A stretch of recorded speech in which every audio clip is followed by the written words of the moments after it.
आणि आणखीन एक मुंबईतून एक महत्त्वाची बातमी म्हणजे सीएसएमटी परिसरात एका बसनं एकाला उडवलेल्या बघा अपघाताचीच बातमी आणि बस खाली येऊन एकाचा मृत्यू झालेला आहे। बघा बेसच्या बस खाली येऊन एकाचा मृत्यू झालेला आहे।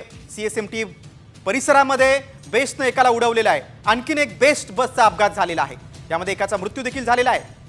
अपघातग्रस्त बस आपल्याला दिसते, त्याचा फोटो समोर आलेला आहे।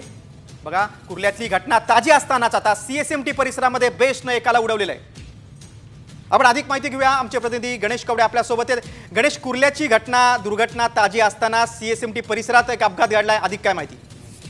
नक्कीच सीएसटी स्थानकाच्या जवळ आहे हा अपघात झालेला आणि यामध्ये दुर्दैवाने एक जणाचा मृत्यू झाल्याचं सांगितलं जात आहे। याला सध्या जवळच्या रुग्णालयामध्ये घेऊन गेलेले आहेत, मात्र त्याच ठिकाणी जातानाच मृत्यू झाल्याचं समजण्यात आलेलं आहे। मात्र जर बेस्टचा अपघात आपण बघत असेल तर या प्रामुख्याने एक प्रश्न समोर येतो आहे की या कंत्राटी पद्धतीने बेस्टमध्ये कामाला घेण्यात आलेले हे ड्रायव्हर आणि या ड्रायव्हरमुळेच कुठेतरी अपघाताचं प्रमाण आहे ते मोठ्या प्रमाणामध्ये वाढलेलं आहे, असंच एकंदरीत चित्र सध्या पाहायला मिळतं। त्यामुळे या कंत्राटी पद्धतीत भरती केलेल्यांना प्रशिक्षण दिलं गेलं नाहीये का, असाच प्रश्न सध्या उपस्थित होताना पाहायला मिळतोय।